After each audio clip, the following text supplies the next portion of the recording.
In a quiet Georgia suburb, a mother's screams pierced the night. Her husband lay dead, their home ransacked. But as detectives looked closer, nothing was stolen, and the truth was far more terrifying than a robbery gone wrong. It was just past 1:12 a.m. when 911 dispatch in Cobb County, Georgia, received the frantic call. A woman's voice, high-pitched, trembling, echoed through the line. "My husband's been shot. Someone broke into our house. Please hurry." When first responders arrived at the charming two-story home on Willow Creek Lane, they were greeted with chaos. The front door stood ajar, lights flickered in the hallway, and in the master bedroom lay the lifeless body of 42-year-old Daniel Whitaker, husband, father, and beloved local dentist. A single bullet wound to the chest had ended his life instantly. His wife, Heather, was found kneeling beside him, soaked in blood and sobbing uncontrollably. She wore a pink bathrobe, one sleeve torn, and her face streaked with tears and mascara. Their two children, ages 9 and 11, were found unharmed, still asleep in their rooms. To the outside world, the Whitakers were the definition of the American dream. Financially stable, active in their church, regular hosts of weekend barbecues. Daniel coached Little League. Heather organized charity bake sales. Their love story was picture perfect. No one, not even their closest friends, could understand how something so horrific could happen in such a picture-perfect home. Investigators immediately suspected a home invasion. There were signs of forced entry. A back window was shattered. Drawers had been pulled open in the bedroom and living room. The family laptop was missing. But something wasn't right. Detective Maya Jefferson was among the first on the scene. In her decade of service, she'd seen countless burglaries gone wrong, but something about this one felt off. "Burglars don't usually go straight for the master bedroom," she whispered to her partner, examining the layout. "And they sure as hell don't leave without taking more than a laptop." An autopsy revealed Daniel had been shot at close range with a 9mm handgun, execution style. No struggle. No defensive wounds. It was almost too clean. Within days, neighbors and media swarmed the cul-de-sac. News vans parked along the sidewalk. Everyone wanted to know who would want Daniel Whitaker dead. Heather gave a tearful interview on the front porch 5 days after the murder. "He was my soulmate. I don't know how I'm supposed to go on without him," she cried, clinging to their wedding photo. But as the days passed and the public sympathized, detectives were quietly raising eyebrows. There were no signs of forced fingerprints on the broken window. The laptop? Traced to a pawn shop just 10 miles away, sold for $60 by a man with a long record, who claimed he found it in a park. That man was quickly ruled out. He had no connection to the Whitakers and had solid alibis for the night of the murder. Then came the surveillance footage. A camera mounted on the streetlight 2 houses down captured a single vehicle leaving the scene around 12:48 a.m. It was Heather's car. Alone. When questioned, she explained it away. She had driven to the 24-hour pharmacy, she said, to get cold medicine for her youngest. But no security footage or transaction confirmed her visit. Still, with no murder weapon, no direct evidence, and a grieving wife who appeared genuinely heartbroken, the case grew cold. For 6 long months, the community mourned, and Heather raised her children as a widow, quietly rebuilding her life. Until one anonymous tip changed everything. The call came on a rainy Thursday afternoon. A muffled male voice said only one thing: "You're looking at the wrong angle." She didn't do it alone. Then he hung up. From that moment, everything changed. Just when police hit a dead end, a mysterious voice breaks the silence. But who was the caller, and why did he know so much about a murder no one could explain? The call lasted only 23 seconds, but it shattered 6 months of silence. Detective Maya Jefferson stood frozen in the precinct's hallway as the playback repeated in her mind. The voice had been male, calm, and deliberate. Not threatening, not panicked, just certain. "You're looking at the wrong angle." She didn't do it alone. That was it. No name. No contact number. The call had come from a prepaid burner phone that pinged off a tower near Marietta Square, and then went cold. Tossed or destroyed. Traceable to nowhere. But the message hit like a lightning bolt. Jefferson's instincts had always whispered that Heather Whitaker knew more than she let on. But this call confirmed something bigger, an accomplice. She and her partner, Detective Theo Brooks, spent the next 48 hours tearing through the original case files, interview transcripts, surveillance footage, and forensics. If Heather hadn't pulled the trigger herself, someone else had. And if that person was close enough to plan the murder with her, there had to be a trail, no matter how faint. Then a pattern emerged. A small detail easily overlooked during the chaos of the original investigation. Heather had received 11 calls from a single number in the 4 days leading up to Daniel's death, each between midnight and 3 a.m. The number was registered to a Joseph Delaney, a name that hadn't appeared in any witness or family interviews. A background check painted a curious picture. Age 39, former corrections officer, currently unemployed. No criminal record. Lived just 15 minutes away in a small one-bedroom apartment.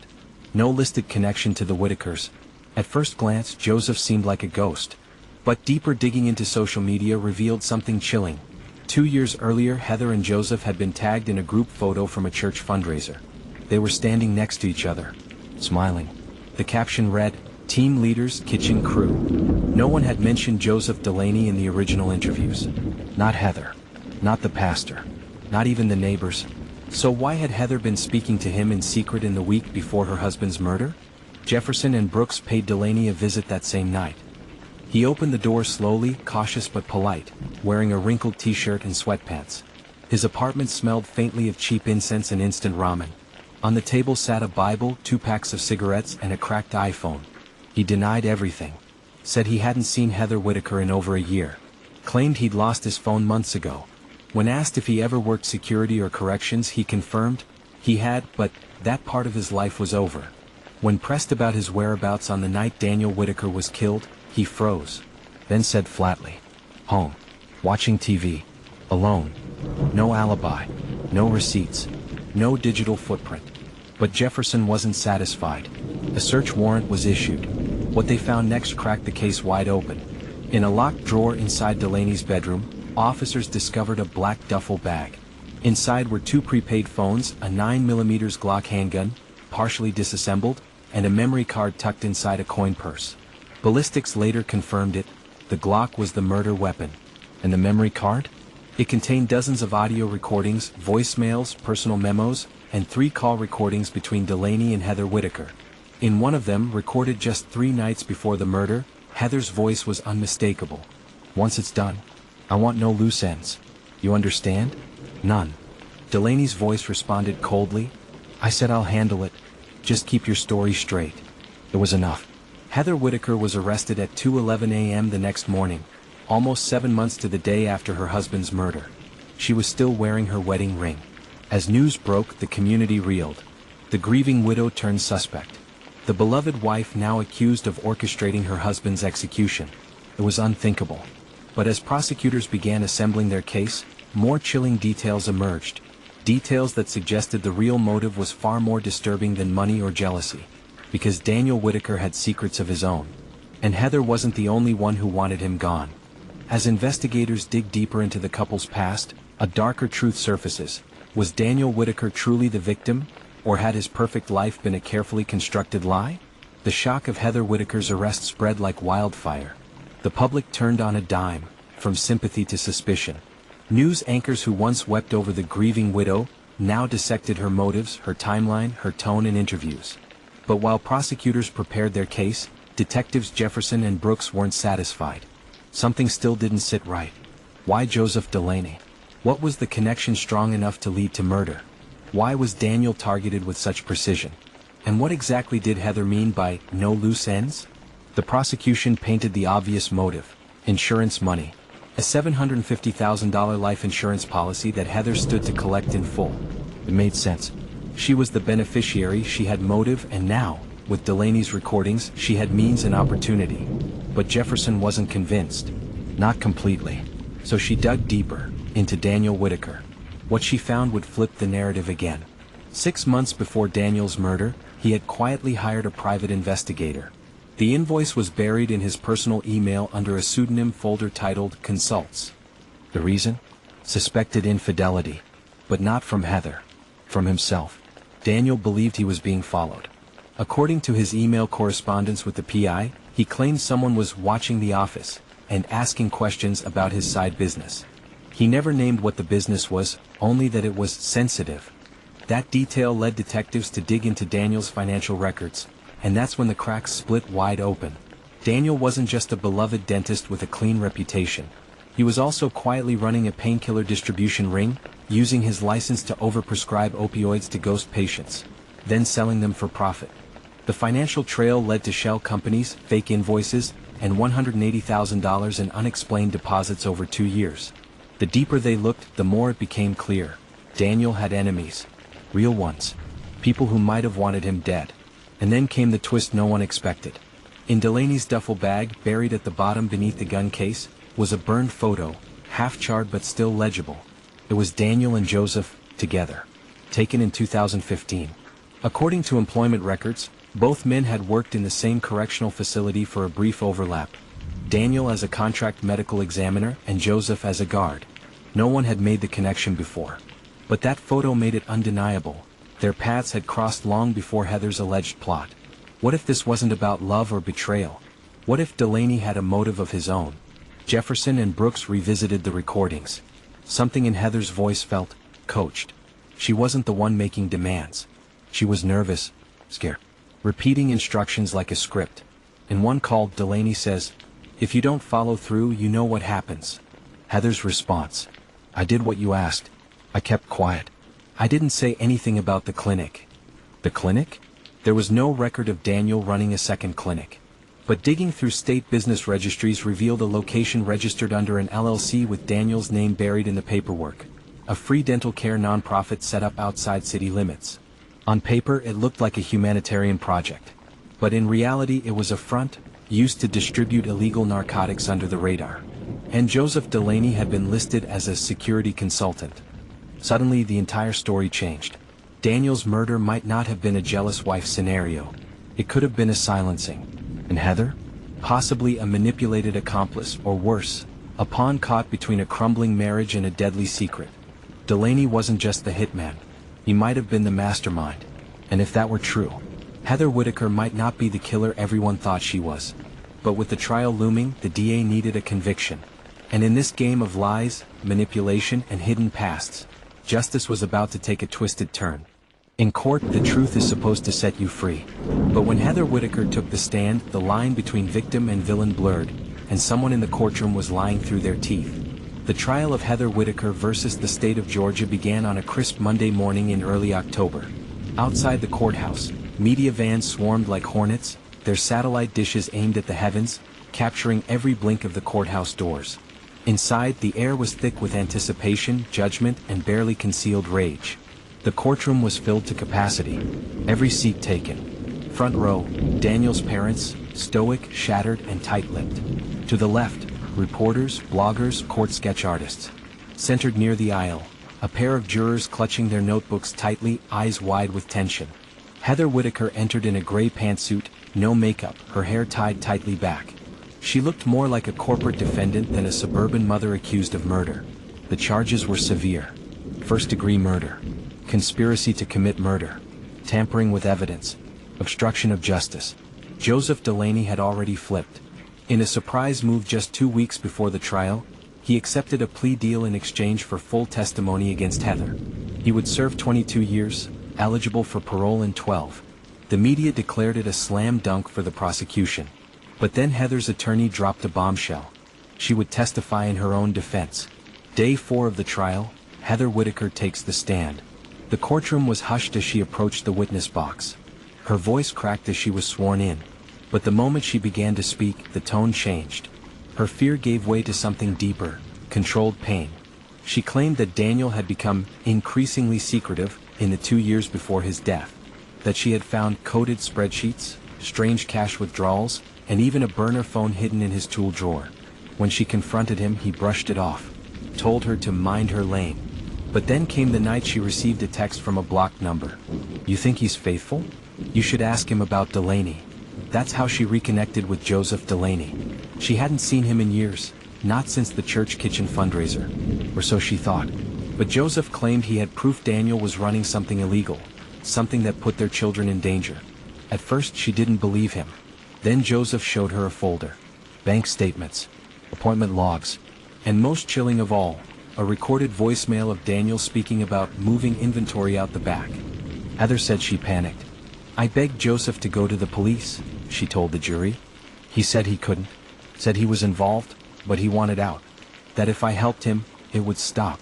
When asked what help meant, she hesitated, then stared directly at the jury. "I thought he meant to report him, expose him. I didn't know he meant kill him." Gasps rippled through the room. The prosecution pounced. They played the audio of Heather saying, "Once it's done, I want no loose ends." A hawk-eyed woman named Marcia Gable leaned in. "Mrs. Whitaker, do you mean to tell this court that you gave a man with a criminal background evidence of your husband's crimes, and then said those exact words, but you didn't know he was going to kill him?" Heather's lips trembled. "Yes, I was scared. I thought Daniel would find out I knew, and I didn't trust the police anymore." Gable struck again.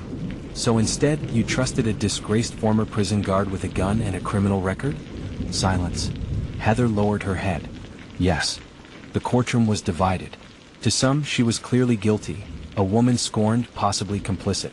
To others, she was a manipulated wife, drowning in fear and deceit, clinging to the only person who offered a lifeline, even if that lifeline was poison.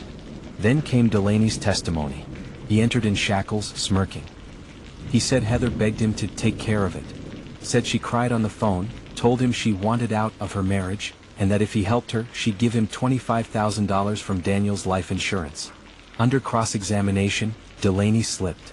He admitted he kept the recordings just in case, and confirmed that he edited some clips before transferring them to the memory card. The defense seized the opening. "So you're saying the recording used to convict Mrs. Whitaker may not have been the full conversation?" Delaney hesitated. Shrugged. "I guess. Doesn't change what happened. But to the jury, it did." And then came the twist. A forensic tech brought in by the defense revealed metadata from the memory card. Several files had been altered, spliced, and one particular audio clip, supposedly of Heather saying, "I want no loose ends," was cut from a completely different phone call about a charity event. The courtroom exploded. Heather's attorney stood slowly. "Ladies and gentlemen, the supposed smoking gun, the one piece of evidence that turned public opinion, was manipulated. Delaney's plea deal was still active. He would serve time.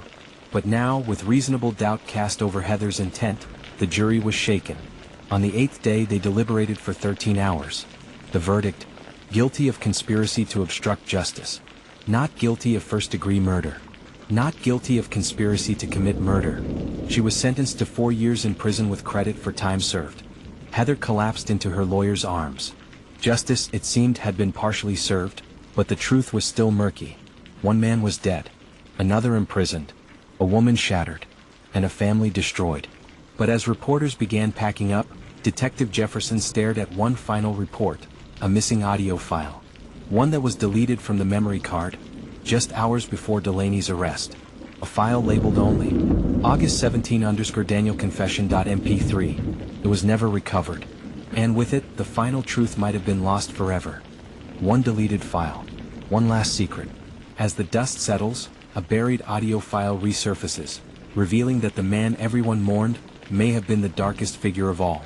2 weeks after the trial ended, Detective Maya Jefferson still couldn't sleep. Heather Whitaker was already in a transitional facility, scheduled for parole review in 8 months. Joseph Delaney had begun serving his sentence at Baldwin State Prison. The case to the public was closed.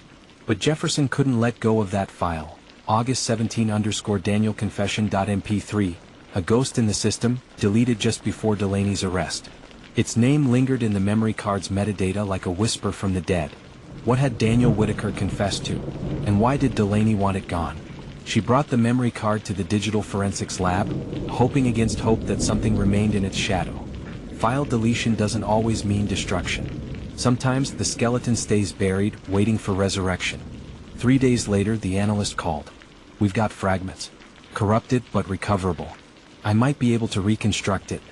Jefferson waited outside the lab for 6 excruciating hours, pacing, replaying every lie, every tear, every contradiction in her head. If there was one more twist to this story, she needed to hear it. At 9:47 p.m., the tech emerged. "We got 98 seconds. No timestamp. No location metadata. But it's definitely Daniel." Jefferson sat down, pulled on the headphones, and hit play. The voice on the tape was unmistakably Daniel Whitaker. Clear, deliberate, tired. "I didn't mean for it to go this far. At first, it was just extra scripts. Then it was cash pickups, then shipments. Delaney said we were helping people who couldn't afford pain meds, but it became something else. Threats. Blackmail. I was in too deep. He said if I backed out, he'd tell Heather, tell the board, ruin me." Her breath caught in her throat. "I think he's watching me." I caught him outside the clinic last week just staring at the house. I want out. I told him I was done. He laughed. Said, no one leaves until they're buried. The recording ended in static. There it was. Daniel Whitaker had tried to get out. And Delaney hadn't just been a hired hand. He had been pulling strings, manipulating, threatening, controlling both Heather and Daniel from the shadows. Which meant Daniel hadn't just been a flawed man. He had been a victim too. Jefferson stared at the waveform on the monitor. 98 seconds that turned everything upside down. The confession proved Heather had been telling some version of the truth all along. Maybe not the whole truth, but enough to warrant a very different kind of trial. Jefferson took the file to the district attorney's office. They reopened the investigation, not into Heather, but into Joseph Delaney's full involvement. And that's when things turned even darker. Delaney wasn't acting alone. Phone records tied him to a second burner number. One traced to a man named Carlos Red, a former inmate at the same prison where Delaney once worked. A known enforcer for a local drug ring. Investigators tracked Red's movements for months before Daniel's murder. He had been seen near the clinic, followed Daniel once to his kid's school, and even used an alias to schedule a dental appointment under Daniel's care. Delaney hadn't just manipulated Heather. He had planned Daniel's murder months in advance. Heather had been leverage, a frightened, emotionally drained woman used as cover. Her conspiracy may have been little more than coercion. Legally, the waters remained gray. But morally, Jefferson knew. The justice system had only scratched the surface. A year later, Heather Whitaker was released on parole. She exited quietly, no press, no cameras, no interviews. Just a single photo taken from a distance. A woman stepping into a world that now only knew fragments of her story. Detective Jefferson filed her last report on the case. She looked over the photographs, the transcripts, and finally, the transcript of the recovered audio. At the bottom of the report, she typed one final note. In the end, it wasn't the grieving widow, the perfect husband, or the bitter accomplice. It was the story we all chose to believe. And the one we refused to look deeper into. But Jefferson knew she still had one chapter left to write. Because someone had paid Delaney. And the trail wasn't cold yet.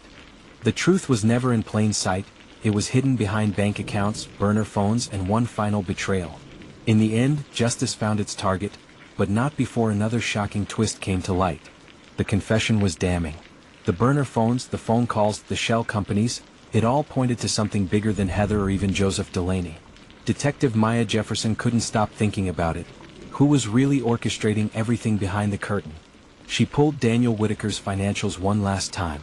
Cross-checked transactions tied to his non-profit clinic, and followed a payment trail that wound through 3 states, 2 charities, and a fake biomedical supply company registered to a P.O. box in Tennessee. It led to a name she hadn't heard before. Robert T. Madsen. A retired pharmaceutical executive. Wealthy. Connected. Untouchable. But something didn't sit right. Why would a man like Madsen be linked to low-level pill peddling through a suburban dentist? Jefferson dug deeper. Through subpoenaed records, she discovered Madsen was an angel investor in multiple health startups, one of which used Daniel's clinic to test market distribution models for pain medications, without a single FDA clearance. It was a legally gray, ethically black operation that had slowly rotted into a full-blown drug ring. Madsen's team had needed a local doctor with prescribing power. Enter Daniel. And when Daniel threatened to pull out, Madsen sent Delaney. Delaney had once been a hired enforcer for Madsen's pharmaceutical network. A cleaner for when deals soured. He had used his friendship with Daniel from the corrections days to get his foot in the door, then pressured him with threats, blackmail, and recordings. The chain of events became painfully clear. Daniel had tried to escape the operation. Delaney had manipulated Heather to keep her quiet, or perhaps to pin everything on her. And Madsen? He remained invisible, moving the chess pieces while never touching the board himself. Until now. Jefferson took her case to the FBI. By January, a full-scale federal probe was underway. Multiple properties linked to Madsen's shell companies were raided. The biotech firm collapsed overnight. 3 offshore accounts were frozen. Madsen was arrested at his Florida estate while playing tennis. At trial, Delaney's testimony changed again. With no deal left to protect, he confessed Madsen had paid him $50,000 to resolve the Daniel problem permanently. Heather, he said, was never supposed to survive the fallout. She was collateral, a misdirect.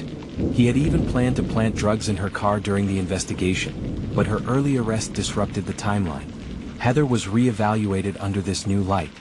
Though still convicted of obstruction, the federal court determined she had been a targeted asset, manipulated under duress. She was formally exonerated of all murder-related charges. The final moments of the courtroom hearing were surreal. Heather sat quietly beside her new attorney, hands folded tightly in her lap. She didn't cry. She didn't smile. Just nodded once as the judge dismissed the charges. Outside, reporters swarmed, but she walked past them in silence, stepping into a cab, disappearing into the city. 1 year later, Detective Jefferson stood on the porch of her small lake house, sipping cold coffee. The case had left scars, both personal and professional, but it had also made history. The Whitaker murder had evolved from a simple widow-killed husband narrative to a full-blown federal conspiracy takedown. The truth was darker than anyone had guessed. Daniel Whitaker wasn't just a husband or father. He was a compromised man trying to claw his way out of a trap he helped build. Heather wasn't just a wife grieving her husband. She was a pawn, a manipulated woman used to keep the house of cards from falling too soon. Delaney wasn't just a gunman. He was a handler, a middleman with a talent for exploiting weakness. And Robert T. Madsen? He was the true villain, the unexpected perpetrator hiding behind wealth, reputation, and a paper trail no one wanted to follow. Final report summary, filed by Detective Maya Jefferson. The killer wasn't the person holding the gun. It was the system that let money, fear, and control choke the truth for years. And as long as people like Madsen exist, there will always be another face we never suspect. What do you think? Was Heather a victim of manipulation, or was she hiding more than she let on? Could Daniel have escaped his double life if he'd come clean sooner? And how many more unexpected perpetrators are hiding in plain sight? Drop your theories in the comments below. We're reading them all. Don't forget to like, subscribe, and hit the bell so you never miss another twisted case breakdown. New episodes every week, diving deep into real crimes with shocking twists. Because in true crime, things are rarely what they seem.